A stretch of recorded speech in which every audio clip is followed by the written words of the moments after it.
Today I'm joining you from our living room here in Huntington Valley, Pennsylvania. So again, great to have you here with me today. So what we're looking at today, folks, is kind of an interesting one, which is how do we not overthink stuff? And this is one of those topics I think that could be preached on over and over and over and over and over again, because obsessive thought is part of the human condition. And how do we break out of that? I could do a whole series, could do a whole bunch of stuff on it. So I'm just gonna touch on a couple of thoughts today. And I want to touch on these knowing I am no expert. I struggle with this all the time. And yet it comes down to this idea I was reading about in preparing for a future series, that in our life we need what this one author called a wise framing. Just think about that. That's worthwhile writing down, actually. A wise framing. So we tend to frame the world one way. And this person's cost is, well, actually, we need to frame the world a different way. We need to have a wiser framing of the world, one that is just gentler. I mean, lack of a better word, just has some gentleness to it, because obsessive thought does not have a gentleness to it. I know that for sure. And what I want to do with tying this into the story of creation is take a look at this beautiful piece. So yesterday we talked about, there's a river, there's the Garden of Eden. It's kind of interesting. I never studied this actually until doing this, which is interesting in and of itself, because we have parts of the creation story we really love. And one part really I hadn't paid any attention to until getting ready for this little series was the idea that there were 3 rivers through the Garden of Eden.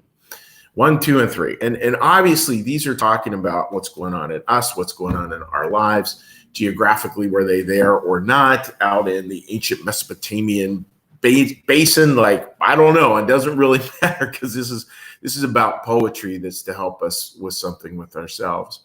So the first river we talked about yesterday is this love, and we talked about how we want to actually get a faith that's born of love, a faith that's building off of love. And that idea that those are the headwaters, that's what has to come first. That's where the real flow takes place.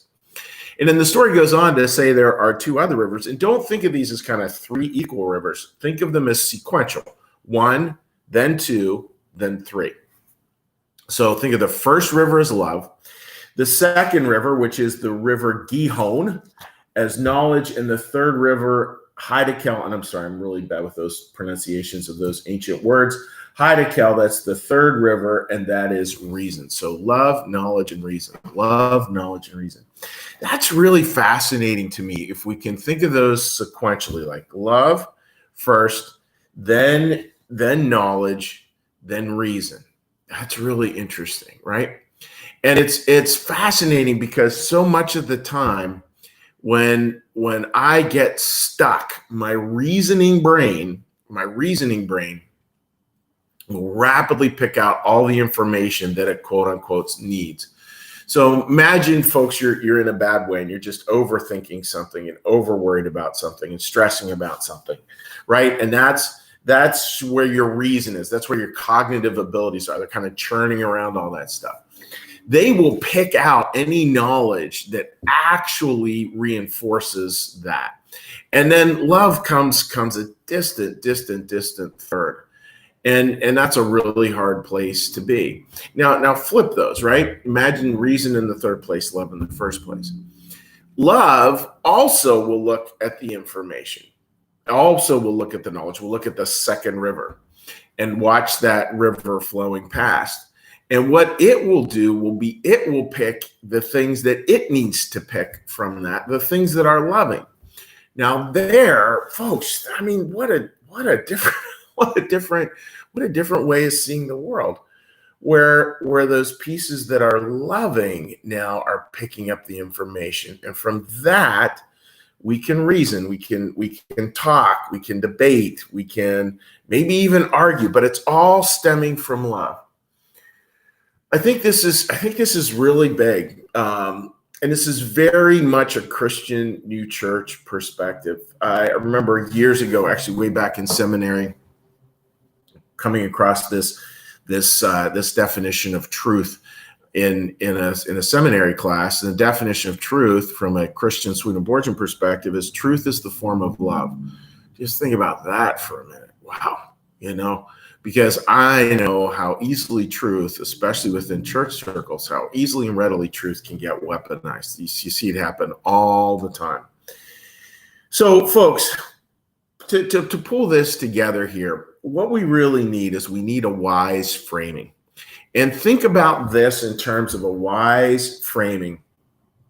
This wise framing that actually moves us into a better way of living together.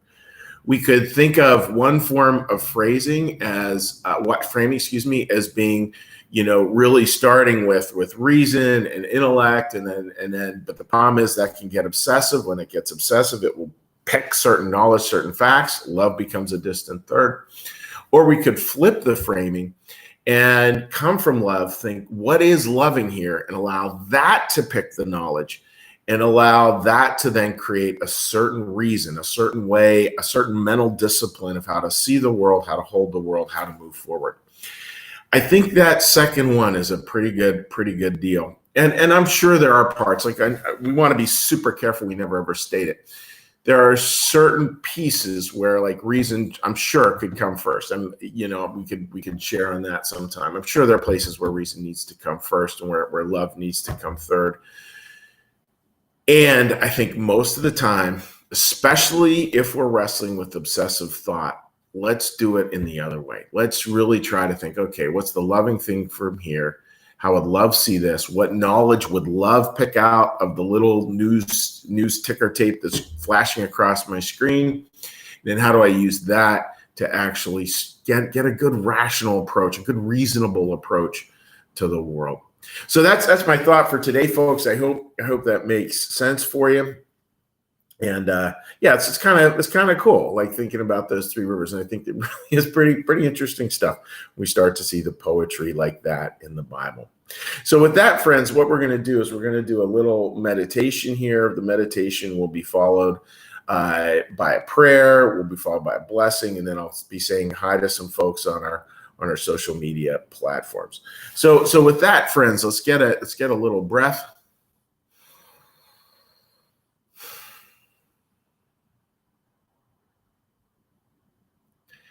Be still and know that I am God.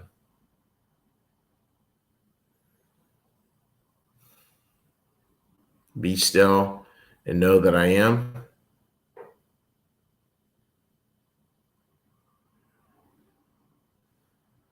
Be still and know that I.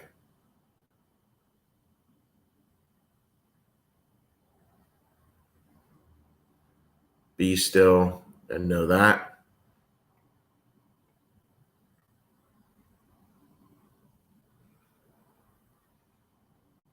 Be still and know.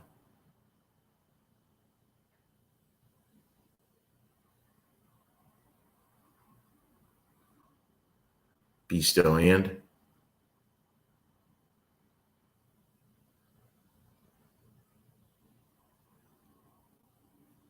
Be still.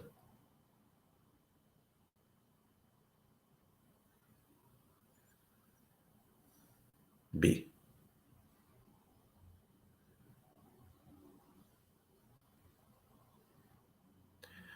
Our Father, who art in the heavens, hallowed be thy name.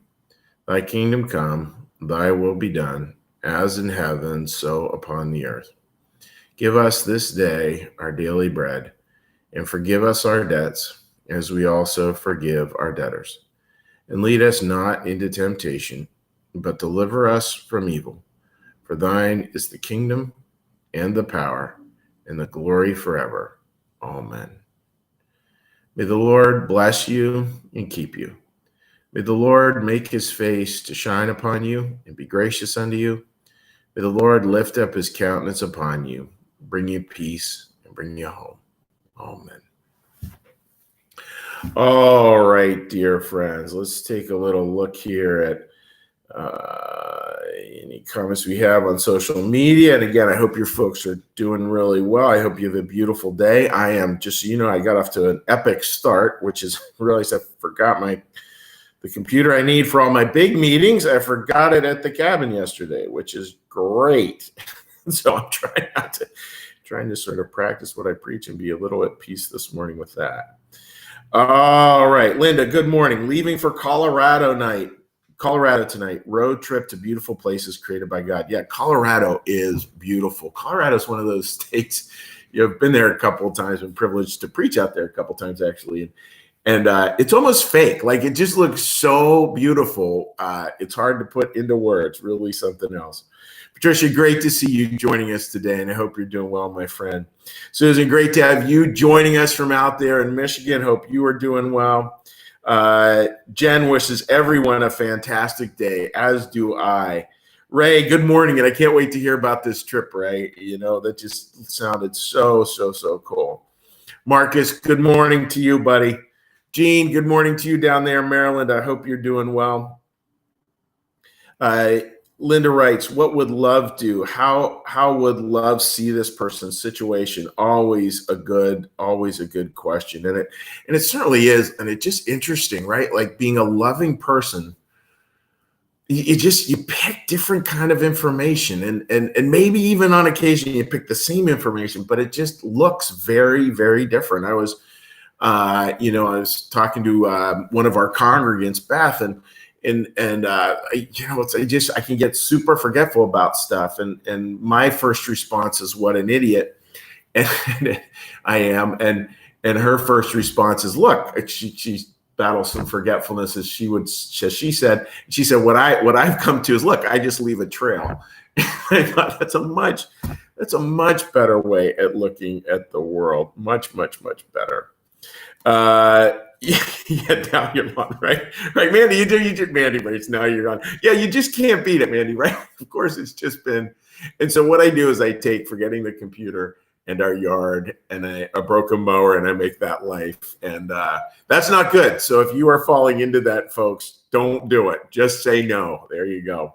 All right, dear friends, always great to see you folks. Wishing you all the very best. And again, whether you're joining us live, whether you're joining us, as most people do, archived. I know we even have some people who join us, during the weekend. They watch a couple of these during the weekend. Please feel free to leave a comment. It's always great to hear from you and to get a chance to share with you, sort of little bit of life together. So listen, folks, God bless. Take care. Have a great day. We'll see you. Bye-bye.